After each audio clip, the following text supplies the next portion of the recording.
Velkommen til episode 3 af The Hockey Stick. Jeg er Søren og er software pilot hos Trifork, og med mig har jeg i dag stadigvæk. Jeg hedder stadigvæk Morten, og jeg er Innovation og Sustainability Pilot hos Trifork. Vi har jo heldigvis en gæst med, så I ikke bare skal høre på os to. Ja. Og det er Rasmus fra Upcycling Forum.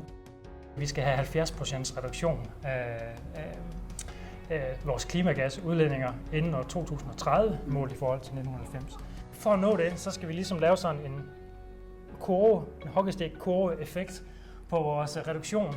Og det går sådan set rigtig godt i den forstand, at vi har nået sådan de første 3/4 af den der lige stav. Vi mangler bare lige at lave det der swoop til allersidst, der skal sparke pukken i mål. Vi har 8 år plus det løs. Det er snart sommerferie, vi skal tage i gang. Og så har vi fået lidt hjælp. Kan du lave sådan et hurtigt elevator pitch på 42 sekunder? Upcycling Forum er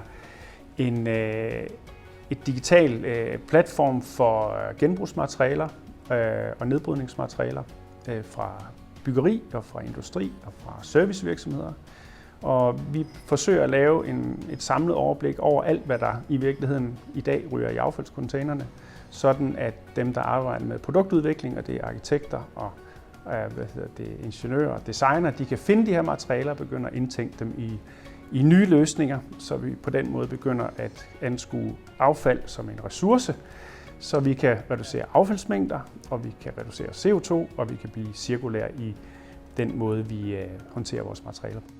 Så det er det, vi gerne vil være et centrum for, når vi kigger både på at skabe en digital platform, men vi vil også gerne være et community for de virksomheder, som kaster sig over den udfordring, og vi vil gerne bringe de virksomheder sammen om at skabe de her løsninger. Og nu har vi allerede brugt ordet upcycling et par gange. Kan du også lynhurtigt forklare, hvad er upcycling egentlig for dem, der ikke måtte vide, hvad det betyder? Man kan sige, at de fleste kender recycling, og det er, når vi tager et materiale. Det kan være, at vi afleverer en pantdåse, og så bliver den smeltet om til aluminium igen, og så laver man en ny dåse af den aluminium. I upcycling, der vil man tage dåsen, og så vil man lave noget af dåsen, sådan at det får en ny funktion og i en højere værdi. At hvis vi begynder at kigge på vores affaldsmaterialer eller restmaterialer som en ressource, så begynder det at påvirke de nye produkter, vi udtænker. Fordi vi begynder at forholde os til det, produkterne bliver til, når de har udlevet deres funktion, deres liv. Og nu nævnte du designer et par gange. Det var måske en god overgang til lige at spørge lidt ind til, hvad din rolle egentlig er, og hvordan du kom i gang med Upcycling Forum. Jeg har haft designvirksomhed og i næsten 20 år, hvor jeg har arbejdet med produktudvikling og innovation. Og det jeg stødte på, at flere er begyndt at kigge på upcycling som, kan man sige, et greb i design. Jeg så også, at inden for byggeri, at der var flere, der begyndte at kigge på det her med at tage afsæt i restmaterialerne, når man byggede. Og det faktisk drevet det behov, du så derude som designer? Jamen, jeg kunne bare se, at det, der blev brugt rigtig meget tid på, det var at finde materialerne. Ja. Så jeg tænkte, der må der være et sted, hvor de bor. Ja. Og det kunne jeg så ikke lige finde. Og så tænkte jeg, at det kunne da godt være, at der var en mulighed i at være med til at hjælpe med at få alle de her materialer frem i lyset og få det struktureret på en måde, så alle dem, der har, de kan få et sted og lægge dem til skue for dem, der kan bruge dem.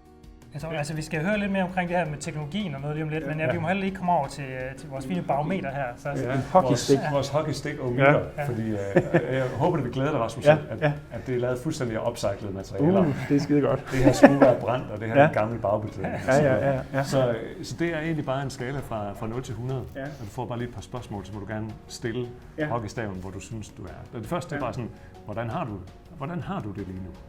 Jamen, jeg er herovre. Jeg har det rigtig godt. Dejligt. Det kan være, vi spørger dig senere, og så ser vi Vi har da visioner om, at den falder sådan over tid. Og hvordan har du det med bæredygtighed sådan lige nu? Altså, jeg er jo optimist af natur, så jeg er det samme sted. Ja. Altså, jeg synes faktisk, at der er en masse spændende i gang. Jeg tror, det her det kommer til at gå stærkt. Jeg synes, jeg oplever lidt sådan... Jeg ved ikke, om man kan sige, det er begyndelsen på en ketchup-effekt. Mm. Der er opbygget... Gold rush, der er vi er i gang med at ryste ketchupflasken nu. Ikke? CO2 er en ny valuta. Det er en ny bundlinje. Og det er en valuta, som stiger i værdi. Og det betyder, at dem, som kan man sige, skal ud og i virkeligheden og zone CO2 eller købe CO2 kvoter eller andet sjovt, jamen det bliver en dyre for dem at udlede CO2. Og når vi ser på byggeri, jamen så for eksempel Realdania, de støtter kun byggeprojekter, som lever op til nogle gode bæredygtighedskrav.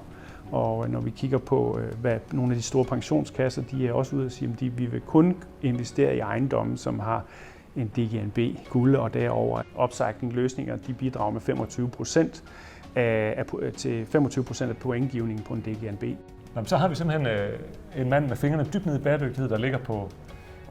Det er meget encouraging, eller hvad så det hedder? Op i 80%, så hvis man har lidt blues over verdens tilstand, så er det måske dejligt at se.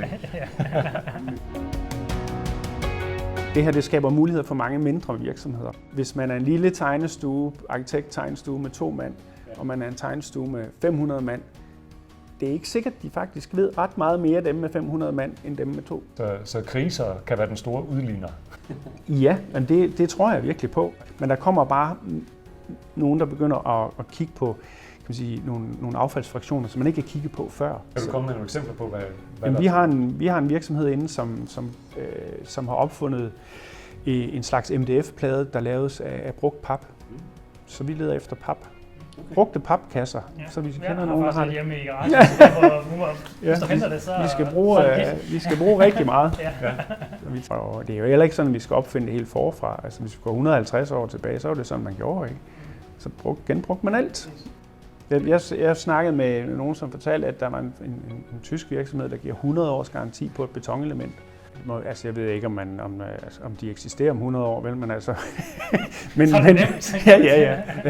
men i princippet, så kan man jo sige, at beton er jo et fantastisk materiale. Det er lidt udskammet lige i øjeblikket, fordi det virkelig er CO2-tungt, ikke? Men hvis man nu lægger det CO2-aftryk ud over 100 eller 200 år, så er det måske ikke så slemt. Ved du, der er nogen, der ser det her interview om 100 år? Ja, det håber jeg sgu ikke. Har du sådan top 3 udfordringer for upcycling, for at det bliver en etableret måde at gøre tingene på? Ja, altså jeg tror, at noget af det er jo mod. Der er noget innovationsarbejde, noget produktudviklingsarbejde, som noget pionerarbejde i virkeligheden, ikke? Som indeholder så mange usikkerhedsfaktorer, at det er svært at lægge ind i den proces, vi har. Altså bare lægge den oven på den proces, man gør. Det er svært nok i forvejen byggerier af. Jamen, der er masser af udfordringer i alle af de her. Hvis man så kommer ind og så lægger en pulje af udfordringer oveni, hvor vi ved meget lidt om, hvad vi skal.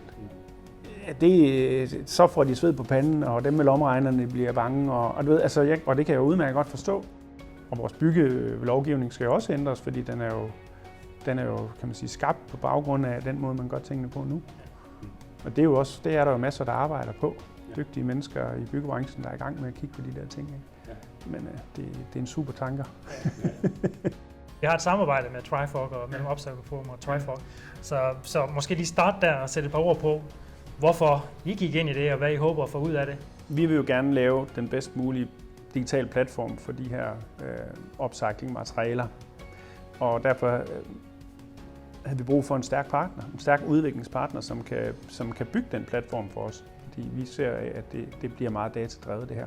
At materialer får indbygget intelligens, så vi kan trace dem i forhold til transport.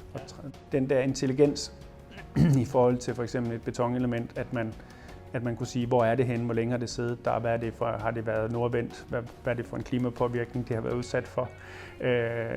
Det kan sige noget om kvaliteten, og dermed den forventede levetid, det næste sted, den sidder. Og hvis man forestiller sig sådan på den lange bane, at alle de der materialer i virkeligheden at vi følger med i, hvordan de har det. De har fået sådan et Apple Watch på alle sammen, ikke? Så vi kan se, hvordan det går med dem. Vi har medlemsvirksomheder hos os, som lægger meget, meget stor vægt på, at hvis de skal lave noget af nogle restmaterialer, så skal vi kunne dokumentere præcis, hvad det er, de har været udsat for.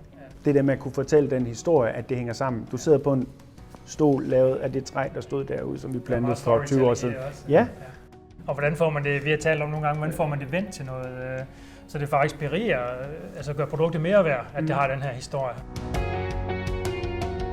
Så teknologi er en vigtig driver for at få upcycling til at blive stort. Er der andre ting, du ser som driver for at gøre upcycling mere udbredt? Altså jeg tror, den ene det er jo viden, det er procesindsigt, og det er jo mindsetet. Det er jo mindsetet, det er det første, vi skifter, og så er det noget med at øve sig, så vi får nogle gode processer for det. Og så er det jo også noget med at få noget skala og marked, skabt et marked. Og hvis vi ikke kan vente på markedskræfterne, hvad så fra politisk hold og den slags? Politikerne er jo i fuld gang med at lave benspænd, ikke? Vi kigger jo ind i afgifter og forbud. Og det er derfor, jeg prøver at sige til dem, der er medlemmer hos os, at I skal i gang med at øve jer nu.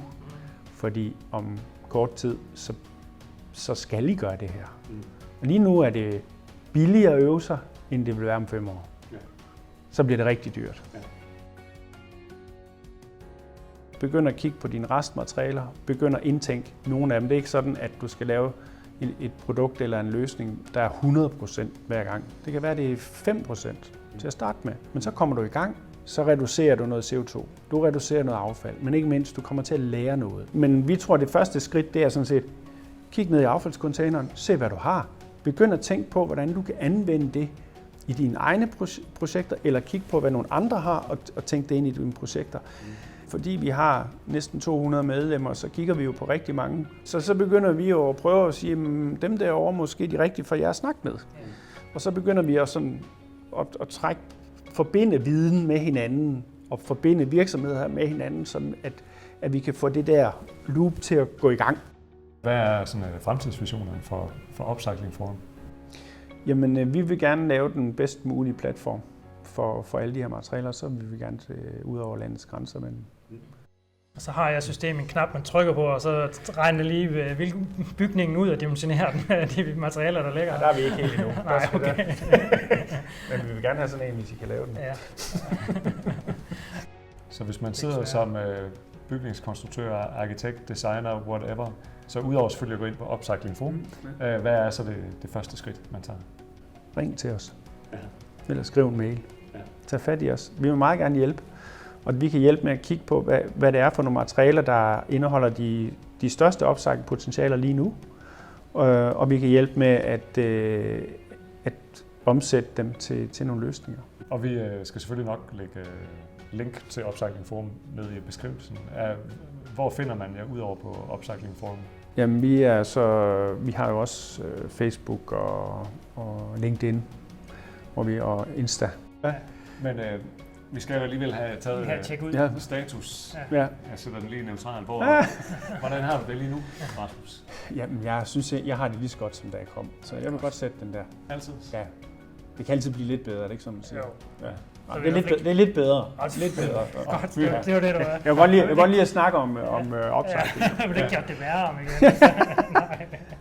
Jamen, tusind tak, fordi du ville komme, Rasmus. Ja, det er et super interessant område. Ja. Vi er stadigvæk super interesserede i at høre fra jer i forhold til idéer med folk, vi skal ud og tale med i krydsfeltet mellem teknologi og bæredygtighed. Så skriv ned i bunden, eller vi har også noget så gammelt som en mailadresse, der hedder thehockeystick@trifork.com. På gensyn. Tak for nu. Så nu kan vi endelig snakke om noget.